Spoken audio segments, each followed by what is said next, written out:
NCP এবং জামায়াত জোট আমার যেটা মনে হয় আদর্শিক নানান প্রশ্নে বিশেষ করে নারী নেতৃত্ব ইস্যুতে ঠিক ভোটের আগে যখন এনসিপি জামায়াতের সঙ্গে জোটে গেল তখন যারা প্রার্থী হয়েছেন এবং এনসিপির নেতারাও যারা ছিলেন তাদেরকে আমি জিজ্ঞেস করেছিলাম এই ইস্যুতেই জিজ্ঞেস করেছিলাম তখন তারা আমাকে বলেছেন যে এটা কোনো আদর্শিক জোট না, this is just an electoral alliance. So সেই জায়গায় আমরা এখন দেখতে পাচ্ছি অথবা যে কথাগুলো আসছে গুঞ্জন যেগুলো পাওয়া যাচ্ছে সেগুলো হচ্ছে এই জোটটা স্থায়ী হতে যাচ্ছে, অর্থাৎ রাজনৈতিক জোটে পরিণত হতে যাচ্ছে। যদি এমনটা হয় আদর্শিক ইস্যুগুলো কিভাবে ডিল করবে এনসিপি, তখন কিন্তু ওইটা বলার সুযোগ নেই জাস্ট এন ইলেকটোরাল অ্যালায়েন্স। হ্যাঁ, আসলে ধন্যবাদ আপনার প্রশ্নের জন্য। যমুনা টিভি যারা দেখছেন কলাকুশলী সবাইকে সালাম ও শুভেচ্ছা, আমার সহ আলোচকদেরও সালাম ও শুভেচ্ছা। আসলে এনসিপির জন্য এখন খুব একটা ক্রুশিয়াল মোমেন্ট হচ্ছে এবং আমি আগেও যেটা বলেছি যে ইতিহাসের টাইমলাইনে যখন আপনি অবস্থান করেন তখন বর্তমান দিয়ে বর্তমানকে বিচার করা, সেটাকে জাস্টিফাই করা বা সেটাকে জাস্টিফাই করার চেষ্টা করবেন আপনি পার্টিজান হিসেবে, অমুক তমুক নানান আইডেন্টিটির জায়গা থেকে আপনি হয়তো জাস্টিফাই করবেন, কিন্তু আপনার অবস্থানকে বোঝার একমাত্র রাস্তা হচ্ছে আপনার অবস্থান যখন অতীতে ফিরে যাবে, অতীত হয়ে যাবে, তখন এটাকে বোঝা। এনসিপি একটা গ্রোয়িং দল। আমি আমার পার্টি শুরু থেকে আমি আছি, আমি জানি যে এই পার্টিটার কি পরিমাণ দরকার বাংলাদেশে। এরকম একটি মধ্যমপন্থী এবং এটি এমন একটি পার্টি যেটা মানে পাওয়ার ভ্যাকিউম, যেটা আওয়ামী লীগের প্রস্থানের মধ্য দিয়ে যে পাওয়ার ভ্যাকিউম আছে এবং সেই সাথে যেই চাহিদাটা ছিল বিকল্পের চাহিদা, সেইটাকে ধারণ করে একই সাথে ইয়াং জেনারেশনকে কানেক্ট করে এবং মতাদর্শকে মূল না করে মতাদর্শকে, সকল মতাদর্শকে সারভাইভ করাইতে পারে বা সেটাকে এন্টারটেইন করতে পারে এমন একটি পলিটিক্যাল পার্টি, এইটা এনসিপির হচ্ছে গ্রাউন্ড। সো এনসিপির এই গ্রাউন্ডে তার ফ্লারিশ করাটা এই মুহূর্তে খুবই দরকারি। এবং বিরোধী দল, আপনি জানেন যে বিরোধী দলে ফাংশন করাটা প্রত্যেকটা দলের জন্যই অনেক বড় অভিজ্ঞতার সঞ্চয় হয়, অনেক তার ঝুলিতে অনেক ট্রিক্স এবং কৌশল অনেক কিছু জমা হয় এবং তারা এই কাজগুলো মানে দেখা গেছে বিরোধী দলের মধ্যে সৃজনশীলতা সবচেয়ে বেশি থাকে। সো আমার দলে আমি তো জানি যে কারা আছেন এখানে, সো এবং তাদের যে ক্রিয়েটিভ এজেন্সি সেটা সম্পর্কে আমি ওয়াকিবহাল। সো এই সময়টা ছিল বিশেষ করে বিএনপি যেটা শুরু করেছে, বিএনপি একদম শপথ গ্রহণের পরেই, যেটা একক শপথ গ্রহণ বলতে হবে, সেই শপথ গ্রহণের পরেই বিএনপি একটা প্রজেক্ট নিয়েছে, আমার কাছে মনে হয়েছে বিরোধী দল শক্তিশালীকরণ প্রজেক্ট। এবং তারা প্রথম দিনই যেই কার্যক্রমগুলো করেছে সেটা আসলে বিরোধী দলকে অনেক বেশি শক্তিশালী করবে, কারণ তারা সংবিধান সংস্কার পরিষদের শপথ নেয়নি। এখন যেটা সহজ সরল পথ, আমি মনে আপার উত্তরে একটু বলি যে সহজ সরল পথ এটাকে সিরাতুল মুস্তাকিম মনে হয়, কিন্তু এটা আসলে সহজ সরল পথ না। সহজ সরল পথ ওইটাই যেটা আপনি আগে বলে এসেছেন সেটাকে কন্টিনিউ করা হচ্ছে সহজ সরল পথ। আপনি যেটা বলেছেন আপনার লজিক্যাল কনসিস্টেন্সি, আপনার বক্তব্যের কনসিস্টেন্সি মেনটেন করা, ওইটা হচ্ছে সহজ সরল পথ। বিএনপি শেষ যে ঐকমত্য কমিশনের অধিবেশনে স্পষ্টতই বলেছে যে তারা দুইটা সংস্কার পরিষদেরই এবং হচ্ছে সংসদ সদস্য পদ দুইটারই শপথ তারা গ্রহণ করবে।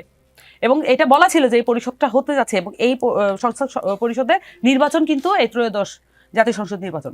এবং এখানে ইন্টারিম গভর্নমেন্ট একটা সমস্যা তৈরি করেছে। যদি আপনি এই নির্বাচনের নাম যদি দিতেন প্রথম সংবিধান সংস্কার পরিষদ নির্বাচন, তাহলে কারোর মধ্যে কোনো সংশয় থাকতো না এবং বিএনপি তার এই আপত্তিগুলো আগেই তুলতে পারতো। সো যেহেতু হয়নি, ফলত আমাদের এসে এমন একটা পরিস্থিতিতে দাঁড়াতে হচ্ছে। এই মুহূর্তে এনসিপি আসলে মাঠে থাকার কথা।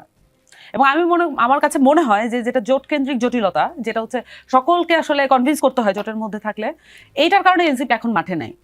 কিন্তু বিএনপি যেটা করেছে প্রথম দিনই, দায়িত্ব গ্রহণের পরে, পাওয়ার গ্রহণের পরে প্রথম দিনই, তারপরে কিন্তু এনসিপির মতো একটা পলিটিক্যাল পার্টি যার মুভমেন্ট কেন্দ্রিক তার হচ্ছে ইন্টেনশন এবং সে গড়ে উঠেছে মুভমেন্টের মধ্য দিয়ে, তার মুভমেন্টের এনার্জি কিন্তু ক্ষয় হয় নাই।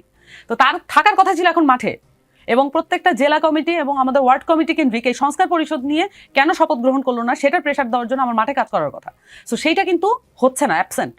এবং এইটার মধ্যে দিয়ে, এবং আমরা এটাও দেখলাম যে একবার জামাতের পক্ষ থেকে বলা হলো যে যদি বিএনপি শপথ গ্রহণ না করে তাহলে মানে আমরাও শপথ গ্রহণ করবো না, কোনো শপথই গ্রহণ হবে না, তাহলে বয়কট। কিন্তু আবার পরে যাওয়া হলো। এই যে কনফিউশন, এই কনফিউশনটা আসলে এনসিপিকে অনেক এফেক্ট করছে, কারণ এনসিপি খুবই সহজে সিদ্ধান্ত গ্রহণকারী একটি দল। আমরা খুব পরিষ্কার, আমাদের জন্য সংস্কার প্রয়োজন, আমাদের জন্য পরিবর্তন প্রয়োজন, আমাদের জন্য নতুন বাংলাদেশ প্রয়োজন, আমাদের জন্য আমরা সেকেন্ড রিপাবলিকের কথা বলেছি। 24 দফায় খুব স্পষ্ট বলা আছে গণপরিষদ, সেকেন্ড রিপাবলিক। আমরা যে গণপরিষদের কথা বললাম সেই জিনিসটা এখন আমাদের প্রুফ করার কিন্তু সময়। আমি আরেকটু সময় নিব যে গণপরিষদের মাধ্যমেই একমাত্র আপনি বাংলাদেশের স্থায়ী পরিবর্তন করতে পারবেন। আর যাই আমরা আলাপ করেছি ঐকমত্য কমিশনে, এটা যে আমরা পূর্ববর্তী কমিশনে যে বলেছিলাম সেটা এখন প্রুফ হচ্ছে। জাস্ট এনসিপি যা যা বলেছে তা এখন জাস্ট প্রুফ হচ্ছে যে গণপরিষদ না করলে যে পরিবর্তনগুলো অধ্যাদেশ বিভিন্নভাবে চেষ্টা করা হয় এগুলো আসলে টেকে না। এবং আমরা কিন্তু ঠিক তাইতেই দেখতে পাচ্ছি।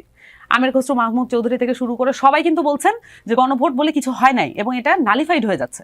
কিন্তু অন্যদিকে আবার শহীদুদ্দিন চৌধুরী আনি আজকে বলেছেন যে এটা অটো হয়ে যায়, কোনো কিছু অটো হয় না, আসলে এটা সংসদে বসে এটাকে সিরিয়াসলি নিতে হয়। তো আমার কাছে মনে হয় না বিএনপির ওই গুডউইল আছে, এবং বিএনপি আমি আগেও বলেছি যে সংস্কার নামক এই বিষয়টাকে তারা ভূতের মতো ভয় পায়, তারা আতঙ্কিত এই বিষয়টাতে। তো এই যে এই কথাগুলো বলার মতো সবচাইতে মাঠে সবচাইতে বড় শক্তি হচ্ছে এনসিপি, বিরোধী দলীয় মূল শক্তি হওয়ার কথা এনসিপির। কিন্তু এই যে জোটের কারণে আপনি যেটা বলতেছেন এটা রাজনৈতিক দিকে মোড় নিচ্ছে, এটা যদি হয় তাহলে এনসিপির যে রিয়েল এনার্জি সেটা আরও কমে আসবে। কারণ আমি মনে করি, কারণ তাদের যে সিদ্ধান্ত গ্রহণ প্রক্রিয়া অনেক সুইফট, আমরা খুব সহজেই জানি কোনটা বাংলাদেশের মানুষের বিপক্ষে যাচ্ছে, এটা আমরা বুঝতে পারি।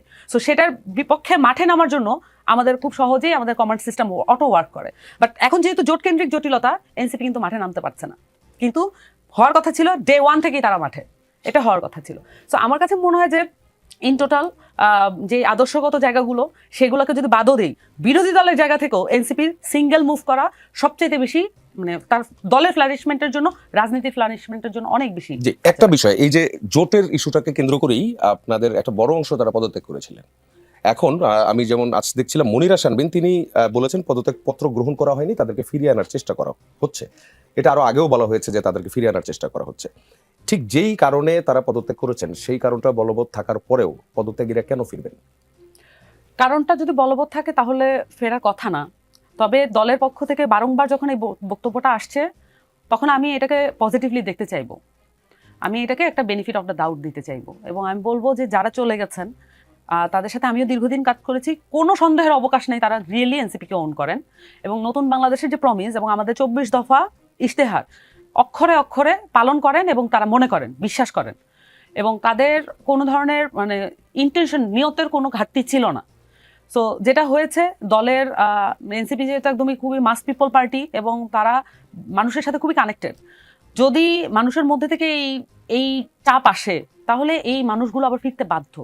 কারণ ওনারা আসলেই বাংলাদেশের জন্য কাজ করতে চেয়েছিলেন এবং তারা কি পরিমাণে বুদ্ধিভিত্তিকভাবে ট্যালেন্টেড এবং সৃজনশীল আপনারা সেগুলো প্রত্যক্ষ করেছেন।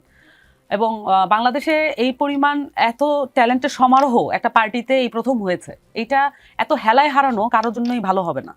সো আমার কাছে মনে হয় যে যারা পদত্যাগ করেছেন এই একই কারণ বলবৎ থাকলে তারা যদি ফিরতে নাও চান, আমার কাছে মনে হয় দলকে পুরনো যে তার যে আসল জায়গা, এটা আমি পুরনো বলবো না, তার যে মূল জায়গা সেইখানে নিয়ে যাওয়ার জন্য ওই ফোর্সটা দরকার। যারা বেরিয়ে গেছেন তাদেরকে আমাদের দরকার, আমি মনে করি এনসিপির দরকার, বাংলাদেশেরও দরকার।